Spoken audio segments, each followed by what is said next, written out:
welcome to One Pixel. This is episode number 4.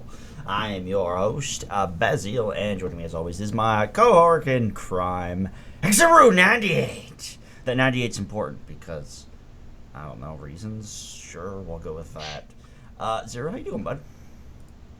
Good. How are you, Baz? I'm decent. I'm drinking Kentucky whiskey tonight because why not? So you have finals coming up, don't you?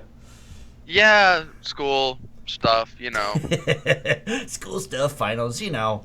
Only a week. I go home. Tuesday. So now is this your final year then, or do you have a couple more No, left? no. This is my freshman year of college. Oh gosh, forgot you're young. That's right. Yeah, I'm the youngin' in the group. Yeah, that's okay. That's okay. We all well. Hey, at least you're not as old as Tim, okay? So that's acceptable. That is acceptable. I got to meet Tim at PAX this past weekend, which was fantastic. Yeah, he's good. I got to meet a lot of big, gigantic people face to face. That it meant a lot to get to finally see them. Very cool. Very cool. Speaking of that, how was your PAX experience? This was your first convention, right? No. Second. Okay. I went to PAX last year, and actually that's right. where I discovered Gigantic. I got to play it there. This year was very different. Last year I went, Overwatch had been announced like weeks beforehand, so it was still extraordinarily new. Mm-hmm. What else was there? That was brand new. Gigantic had this huge booth.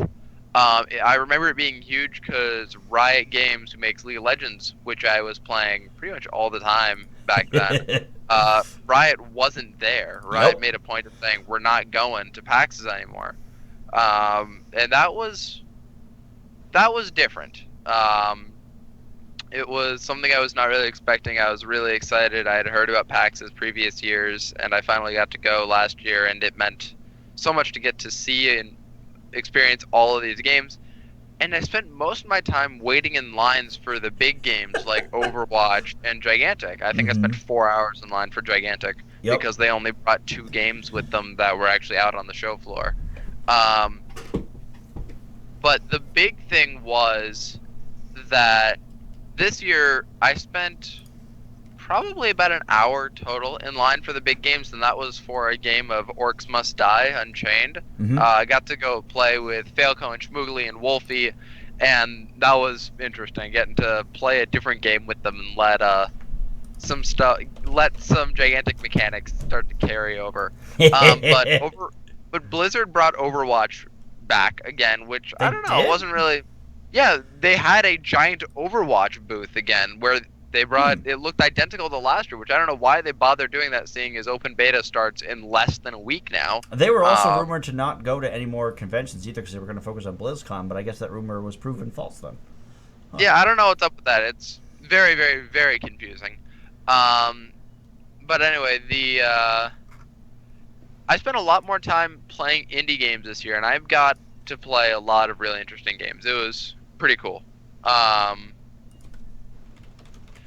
Got to play it was like magnetic foosball called Clask, which sounds awesome. It was amazing. I loved it. I got to play it with my friend Josh. That was cool.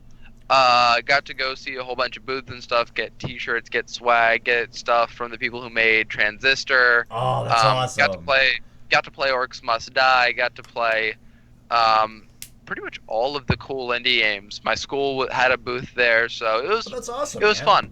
Very cool. Very cool. Yeah, and Riot brought a booth, not a booth, but they were up in one of the rooms this year. They did something called Rift Walk, which was interesting as well. Interesting. All right, I think I've bought enough time for people to start to get here, so I can. Yeah, I can start to go over the real reason why not only we have a show this week, but why we pushed it back a day. Well, that's all the time we have for tonight, folks. Goodbye. As pretty much everyone who's watching knows, Gigantic recently got pulled back into a state of 24/7 development, which means that our 24/7 open-ish, still closed because it's password, but open to the general public, open to the people with keys, cycle has now ended. They've gotten back into a much more closed dev mode. And I was looking at a particular Reddit post that came across my radar. That was now that the beta's over, what were your thoughts? And there were a lot of people saying good things about the game, saying it was great. Here's this, this, and this. And there were also some people saying it was good, but I'm a little concerned about this. How is this going to work? So I pulled together all of those questions and I sent them all off to Evan. And I wanted to give you guys back some answers on what he said, but I needed to get I needed You need the a little green bit more light. time. Well, I needed a green light, but I also needed a little bit more time for Evan to actually get me stuff because I gave it to him probably 4:30 his time, so it was starting to be as people were leaving for the day. There will probably be more info in the future, but for now, some of the questions we had was, so what is the proper number of characters? Talking about how Gigantic has said how Motiga has said that Gigantic will have a final roster, but they're not going to release the game with a final roster. So the question was in relation to how many are they thinking of launching with. Evan has come back and said, valid question. We're still working out what the final roster will look like, and we should have a clear answer as we get closer to launch. Yes, cop out-ish, but it also has some truth tossed into it, which is that it's one of those things that you can't say in advance. Right. All right, we're gonna have exactly this many characters going into launch. We all know what they're gonna be. So they're still working out things like who's gonna be done for launch, because characters don't just get Right. dreamt up one day and completed the next. Rest in They peace, take Roland. a long time to get fixed, which is part of why Paco disappeared again, was so that they could bring him back in and work him out and figure out what was not really going so well with him, what was going well, and yeah, so they've done that. So yeah, they don't know what the final roster will look like, but there will be more. There are promises that there will be more, including Paco, for example. We know that our favorite fluffy friend is coming back, but there are more characters. But Motiga is putting a lot of time into them to make sure that they are perfect. Yeah. Second question was, how many maps are we expecting to see on launch or with the soft launch of the game? Same as above, we currently have our 3 maps, which we are in a fairly solid place on, and a number of others, one in particular we are working on behind the scenes. The final list of battlefields is yet to be determined, but our goal is to have a decent enough variety that will promote a number of different tactics and strategies. So from there you get the same, we don't know yet, but we are working on them. Everyone knows we have Ghost Reef, commonly known as Canyon, Mistforge, and then Mistforge, which Siren is Sanctum Strand. Falls, and Siren Strand, which we all call Valley. I have played the other one. The other one is a lot of fun. Be excited to look forward to it. There's a lot of interesting content coming out with that map that will change the way Gigantic is played currently. Because it's different from all of the other maps we have so far. It's a different, as you can attest to this. It's a very interesting. Different it's really interesting, but it's also super fun. Dude, it's awesome. I love that map. How will Motiga add new characters? Will it be like League of Legends / Heroes of the Storm, where it is once a month or so, or will it be like Killer Instinct Season 3, where they release a full group of heroes on day 1? Once again, they're not sure which one they want to do yet. If they're planning on doing a larger final roster, my guess would be that it's going to be more League style, where they're doing they're going to release them a little less frequently or as frequently as League, but it's not going to be, they're not going to consistently release them until the end of time. They have already said they're going to have a final roster. They will lock into that roster. If something across they will never actually stop dreaming up heroes, though. If something comes across their desk and says, I know we have the final roster, but this character is really cool, they might pull a Valve and dump a character, sort of like they do in Dota, where they're like, all right, we're done, but we're gonna toss one more in because they're Yeah. really interesting. Their mechanics are different, but Botica spends a lot of time making it so when the characters come out, it's a numbers game. It's not like they have to rework the entire kit. They try to work it in so the game can stay pretty much consistent. Give me 1 second here. Twitch chat's on the other screen. I want to pop it out so I can actually look at it. There was a comment in Twitch chat. MP said that they hope they do more dev streams. We definitely do too. I think that they do plan to do more. It's just that they need the power and the resources behind that. Right now, they're focusing on just getting the game where it needs to be, and then they'll do all the cool extra stuff that other companies do once a game is released. So just hang tight for that kind of stuff. I know that they will come back, but for now, they're focusing on just heavy dev cycling right now. Yeah, if you do have questions, which is the other thing, feel free to post them in chat. I'll answer as many of them as I've been given the green light to answer. But yeah, it was that actually goes into the next thing, which was that the dev streams were fun. I actually have more info on this. That the dev streams were fun and they want more. So Steven, thank you, or Thevin, however you pronounce it. Thank you for bringing that up because they do actually have plans to broadcast internal playtests of broken, prototypey, buggy stuff that doesn't work yet. Just so that you guys can see sort of what's under the hood, what's coming out. But they are they're setting up a more rigorous schedule that is they're going to stick to this time. One thing that really surprised me that a lot of people were complaining about was that there's still no controller support for Windows 10. Personally, I don't understand this. I don't either. If you're playing on a PC, you're given an extra degree of freedom by not having to wait for the controller to go anywhere. I feel like it's easier to play. That is like just personal play style, though. I mean, I guess that is. It just it never made sense to me. But anyway, here we go. We're aware that this is something we'd very much like to get back into the game ourselves. The problem is that the controller support is not native to either Windows 10 nor Gigantic. So it is something we need to commit development resources towards solving to get it working again. This means the talents of some very specific programmers, all of whom have a large priority list of important items to work on.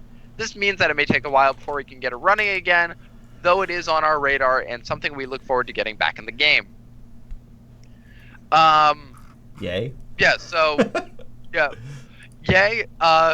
Good to know for those of you who do love playing PC games with a controller. As Ben said, it is very much a preference thing, just not my personal preference, but I can understand where you're coming from if you're a console player and you just happen to be playing it over on the PC. As they said, it is something I know from experience from playing around with adding in controller support and stuff like that.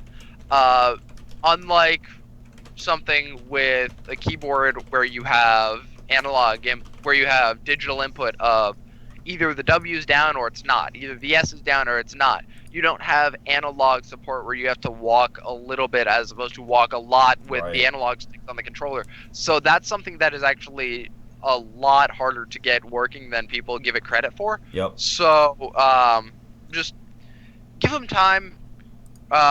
They've confirmed that they are working on it, but they've also said there's a lot of stuff left to do. But it will be there in time. Well, that's good to know. I mean, I know a lot of Smite players that use the controller just because. So, I mean, it's always nice to have a lot more different ways to play. I mean, who knows? Maybe someone will actually play on the DDR dance pad or something. You never know. Yeah. You never know. That would be...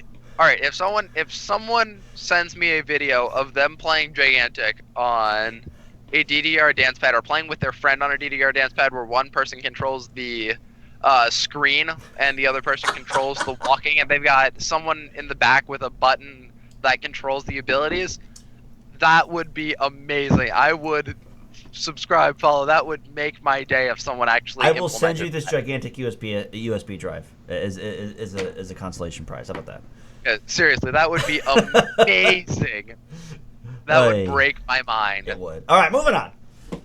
Moving on. The last one that I've been given for now is one of the most annoying things for me is getting glitched, stuck on the Guardian, being unable to do anything. What is that? That was me clapping. Oh, all right. I can't see you, so that Yeah, was I very know. confusing. Sorry. Anyway, yeah, I'm pretty sure everyone can agree with that. That is annoying as hell to have happened. I hate that with a burning passion. The Guardian's flying back, you launch off the airship, and boom, you're now stuck. Or the Guardian lands on you, and suddenly the Guardian's sitting on you, and you can't go anywhere. Um, yeah, it's annoying. I don't like it. Uh, Mochica's response was, "Oh yeah, us too.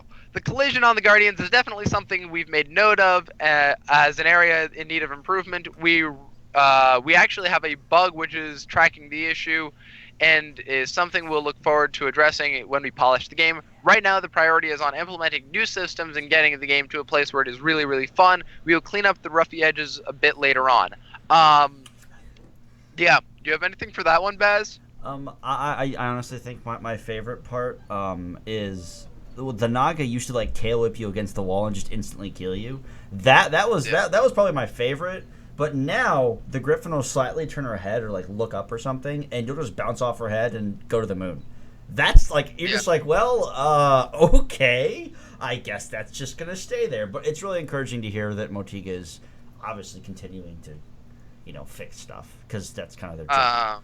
So. But yeah, that'll be fixed. It's on the list. Another sort of, if people aren't really aware of it, something that the people who play pretty much constantly are aware of is that because Valley is still a newer map, the hitboxes are not yet perfect. So there are times where you shoot things and it hits a wall where there is no wall because the hitboxes haven't been perfectly tuned yet. Or Margrave is the biggest example. Margrave can go to use his jump, and usually if you hit something like a ceiling or something in with Margrave, he'll bounce down off of that. Mm-hmm. With Margrave on Valley, he'll jump, he'll hit one of the hitboxes, and then he'll go, wait, you haven't actually hit something, and then he'll sort of glitch his way through and slow down and then fall out of the sky. That's the best. So... It's very confusing to play Margrave on Valley, and it's part of why a lot of us steer clear of it because there's a set number of spots where you can't jump because he gets in the way. Yeah. But yeah, that's what I wanted to bring tonight was mainly that and just go over there is special. Motiga has not forgotten about you guys. No, they haven't. There is hope. Aw, kitten.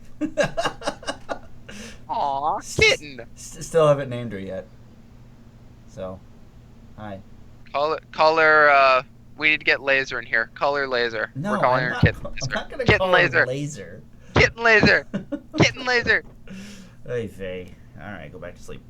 Yeah, I mean, like... There was really never a question in my mind that Motiga had forgotten about their community because they've always been about community. Fang is actually not a bad one, but she's not that aggressive, thankfully. I mean, it's so hard to go from where they are or where they were to where they are now. I mean, like going from open beta back to a closed beta or a closed alpha test, whatever you want to call it. That like. To a lot of people, that's like, oh, the game's dying, it's not going to work out. But, I mean... It only dies if you let it. There's that, and, like, in all honesty, I would rather them go backwards and then go forward 3 more steps than just keep moving backwards. Because it really felt like open beta at that current state was just not in a good place. Because we didn't get a lot of updates. There really wasn't a lot of info coming out. There still isn't. But I mean, things will get progressively better now that this has happened, because it's going to give them a chance to take their resources, not go to events, not go to PR stuff, not advertise, and just focus on the game itself. So, I mean. And Rez, I mean, beta was bad. I mean, I'm not going to disagree with you there. Beta was just not a good state for the game. I mean, it was fun, but it had a lot of problems. The PR just wasn't there for the game, and it kind of slowly sunk to, oh, this game pretty much is never going to go anywhere. So Motiga was like, well, let's completely take where all of our resources that we were using for, press and all other crap that really wasn't necessary, and just kind of funnel it better, I guess. I'm not entirely sure what their reasoning was, but that's kind of how I look at it, I guess. Like they're really trying to concentrate on making the game what it really should have been last year when they were supposed to launch. I mean, the whole Microsoft thing put them back. The whole layoffs put them back. It's just it was just everything went wrong, and they're trying to get themselves back on the right path. And I feel that this is the first step to doing that. The other thing I want to ask you about, Baz, was something that I saw on the Reddit again, was that Motiga needs to just give up Microsoft and go start, the actual phrasing used was they need to break up with Microsoft and go get in bed with Valve. In my mind, that is probably the worst decision they could make. Yeah. Pairing up with Valve and Steam would kill the game. The game would die overnight if they did that. Yep. I mean, yeah, like Steam is where games go to die after they've tried over and over and over and over and over and over again. I mean, look at all the MMOs and all the other multiplayer games that have went from a AAA launch to Steam, and it's just like, yay! I mean, you're on the free-to-play list now. Congratulations! Like, yeah, all the games that are still good and stuck on the free-to-play list, like Dota is still a good game, but it is a Steam-born game. It's not an outside developer that came to Steam. It's a game that Valve built in-house. So well, it's also a game that came from the community at large from Warcraft. So, I mean, it already had Warcraft and StarCraft and all that stuff. It came from another place where it was meant to be a game that was going to be hosted on Steam from the beginning. Same with TF2, where it started there. But then you get games like you see all the other games. Like you can get League of Legends on Steam. You can get Orcs Must Die on Steam. They have exterior clients that they will boot you to. Yep. They've built their own game, and they're using Steam as a place to publicize the game and get it out there. That's different than saying that game is a Steam game. A Steam game, a game that's failing and not really getting there, and then they say, oh, it's now a Valve game. We're going with them. I think that would be a bad move for Motiga. They'd lose a lot of what they've been working with staying independent. I would definitely agree with that. I wanted to see what you guys thought about that. I mean, like, in terms of... my personal opinion, that's a bad idea. I mean, like, in terms of Valve is not a company that makes games anymore. Valve is a company that makes money. Their main issue, the joke is they can't count to 3. We're never going to see Portal 3. We're probably never going to see Half-Life 3. And, Left 4 Dead 3 and Team Fortress 3. I mean, that's Overwatch, so whatever. And it's... If you objectively look at the Valve as a company, they know how to make money. And I don't think they care enough to ever want to do anything. Well, again, like, because they're the cornerstone market of PC gaming. You want to buy a PC game, you want to get a good deal, you go to Steam. Now, obviously, there's a lot of other different places you can go to: Green Man Gaming, GOG, Direct to Drive, that kind of stuff. But the source is Steam. That's where all 300 and some of my games are now. So I don't know. Valve. I used to respect Valve a lot as a company, but they have very, very clearly shown that they just really care about Dota and Counter-Strike, and that's really about it. I mean, Microsoft is a good company to partner with. I'm not a particular fan of Xbox just because I don't like consoles, but that doesn't mean that the marketing potential from Microsoft isn't a bad thing. People are like, oh, Windows 10, no one's going to be on that. It's like, yeah, they are. DirectX 12 is going to be required to play games in the next 2 to 3 years, and it's only going to work on Windows 10. Like, and Microsoft is going to. Microsoft has already said at some point in the future they're actually going to stop allowing you to have 7 and 8 if you are available to upgrade to 10. If you're on a big company system where everything's hardwired into being part of 7 or 8, they'll help you work to get it all updated to 10. But if you're just a solo user who's going, meh, I don't really want to go to Windows 10. I don't think it's good. I want to configure. I like 7 better. Microsoft is getting to the point where they're rapidly going to say, "Well, fuck you. We don't care. You're going to Windows 10 anyway." So, I mean, personally, I don't know true. what It's true. I don't know what everyone's problem is. I don't know what everyone's problem is with Windows 10. I love it. Dude, people just don't like change, man. It's I get it. As someone who always skips an OS, like I went with XP, skipped Vista, went with 7, skipped 8. It always works. Just follow that method, and you'll never have to do a bad Windows system ever again. Like I understand why people don't want to use it initially, but all the privacy concerns. I'm like, Google and Facebook have been doing that for 10 years. So get over yourself. I mean, come on. Someone asked for a recap, so I'll let you handle that. Yeah. Forever Aflame, and for everyone else who just arrived, Motiga has given me, or rather, I went and asked some questions from the Reddit post that will probably get posted here again here in a second.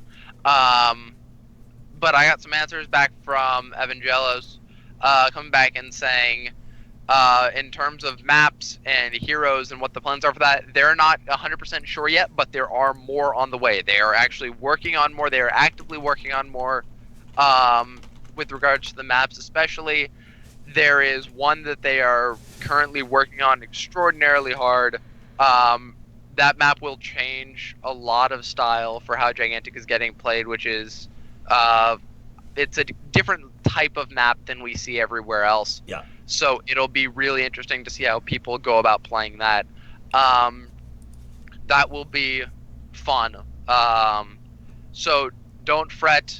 Motiga has not forgotten you. Yeah. They are still developing new heroes and new maps. Those just take time, and they need a while.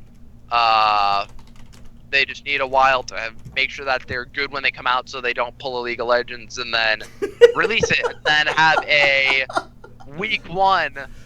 The reason why League of Legends characters are free the second week after they come out is so that they can be deactivated for the whole first week while they hotfix bugs.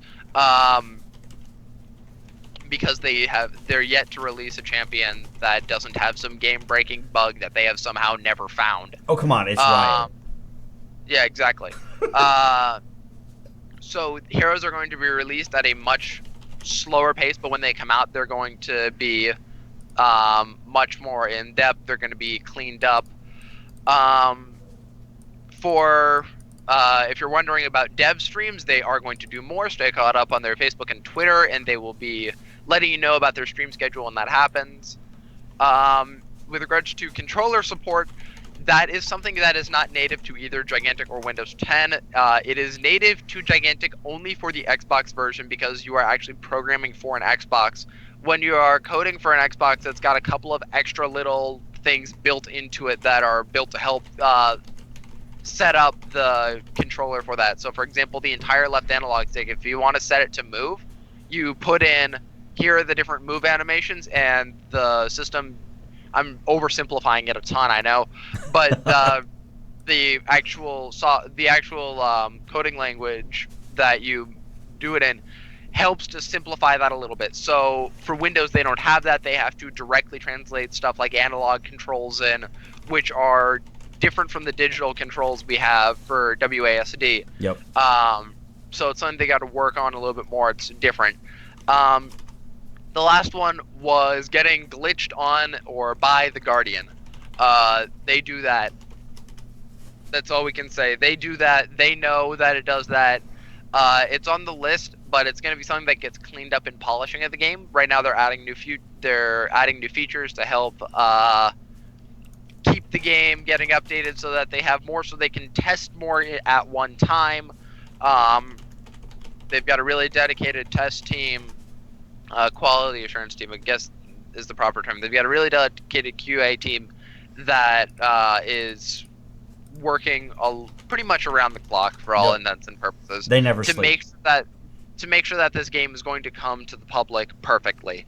So they are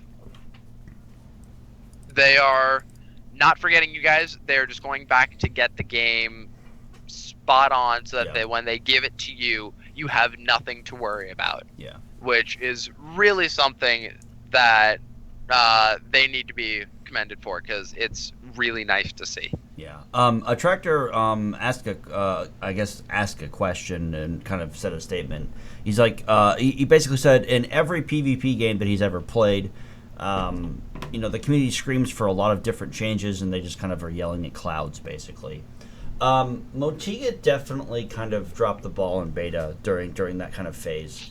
2015 for me personally and a couple of the other veterans of the community definitely saw their kind of responsiveness drop off, and that definitely sucked. There's really no sugarcoating it. Motiga did not do a good job with communication and stuff for a very long time. And, they left a lot of people in the dark and upset a lot of people doing it. They did. And that happens. They are just human. They had to deal with a lot of stuff, and it sucks. It's frustrating. Game development is a pain in the ass, but it's not easy. What?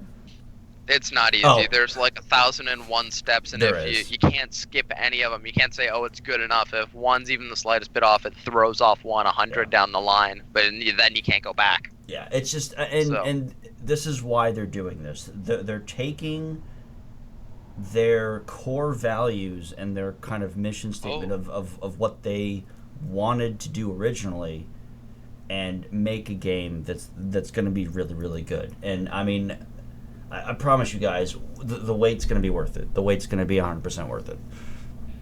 The other thing that Forever Flame said is, does the game have some source of funding? Anything, no matter how minimal. We believe so. Yeah. That's as far as I can go. They've told us they have some kind of funding. They haven't told us what it is, even whether or not or how much it is. It would be stuff that we can't talk about regardless.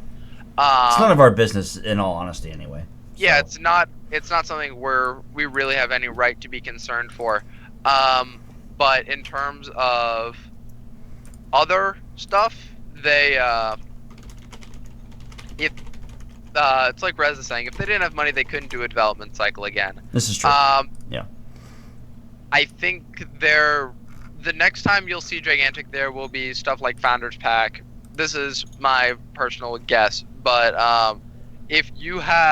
when you next see Gigantic, when it next comes out, there will be Founders Packs, there'll be skins, there'll be microtransactions. The biggest thing that we heard is because they did the purge. They did the purge 3 days ago. I personally knew for a long time. Baz and I both personally knew for a long, long time that the purge was coming. They were going to purge before open beta. Everything was going to get reset. Everyone was going to get set back to square one. So among everything else, people who didn't get into the closed beta actually have an equal chance to get caught up to everybody else. So people who didn't get back in, yes, I or a tractor, they did already do a purge. That's what the shutdown on Monday was. Yep. They didn't explicitly call it out like a purge, but when they give you the game back, all of your stats will be reset. You'll be back to level 1. You will have nothing. Nothing but your experiences that you learned playing the game already. And that's to help people who are new sort of stay with people who it's to let them get a chance to play with everybody, and then let the community actually separate into ranking and tier and whatnot. We assume they'll be ranked at some point. No confirming there. I don't actually know. I wish I had. It's a competitive game. I wish I had more info on that. It's a competitive game, but solo queue stuff like that, not too sure about. As long as they don't pull a riot and make dynamic queue, I'll be happy. Please don't do that crap. I don't want to have to solo queue against 5-mans. I don't want to do it. That's so much fun though. But that's the big reason why they didn't have stuff like Founders Packs and microtransactions now, because they pretty much just wiped everything on the server. So when they do that kind of wipe, they can't give you stuff back like your skins or the rubies you bought with money. They don't have any way to pull that at them. Yep. Pull that together and say, all right, you've already bought all of this. Let's give it all back to you. And that would really upset a lot of people, me included, if they just took my money and then didn't give me my stuff back or took it away from me. Yeah. They're trying to be fair to everyone and say, all right, we're going to hold on to it. We're not going to give it to you. Trust me, the people in the core community have begged, not even asked, we've begged numerous times to allow Motiga to just send them money to work on it. And they'd be like, no, we're okay. So, unfortunately, we have to trust them here. We got to trust them. We got to let them do what they do. But don't worry, game's not dead at all. It really isn't. And if they really do go back to their 2015 kind of way of doing things, we're going to have a much tighter communication with them. We're going to have a lot better interaction with them. And they're going to be a lot more transparent, because that's kind of how they were when they first started doing this kind of style of testing. Now, we don't know. They could very well just keep it to this very closed-off group and then say, all right, it's going to be open beta for everybody. Here's founders packs. Here's our monetization model. Boom, go. Or they could just ramp it up again, do the closed beta for maybe a month or a week or something or whatever, and then just go right into launch. We don't know. Or go back to weekend testing and stuff like that, where they actually have a separate server that they do stuff like Guardian Arena on, where they promote that and get people interested in coming to play that. Custom games, please. Excuse me.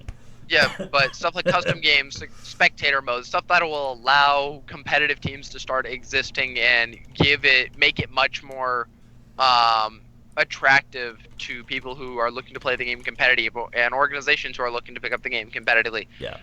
This is, after all, a competitive show, and it just occurred to me, we have not said congratulations to Team Danger Zone, who has been recently acquired by the organization known as Enhanced Gaming Esports. Congrats to them for becoming the second team to actually be sponsored in Gigantic. Sort of rough timing on getting kind of horrible timing, but bad timing on getting picked up, but still, it is good for them. Congrats on getting picked up, guys. So it is. Yeah, it is going to be good. There's a lot more sort of. There's a lot more hit things that I really want to talk about that I can't say. But I can promise there's more that I'm not telling you. So get hyped about that. There are more cool things coming out for Gigantic. Don't go anywhere. It is not dead. It is nowhere near dead. It will probably never be dead. It will stay with us. We will keep it running for you guys. For the last little bit here, Baz, I want to talk about what is going to become of One Pixel. After all, we are a competitive show. We're not Bull Rush. We don't just get to complain about stuff for hours on end every Saturday. We actually have something that we look for. We can't do. We can't talk about stuff like Guardian Arena because it doesn't exist anymore. Mm-hmm. Any competitive stuff that may or may not happen on Core is under NDA and can't be discussed.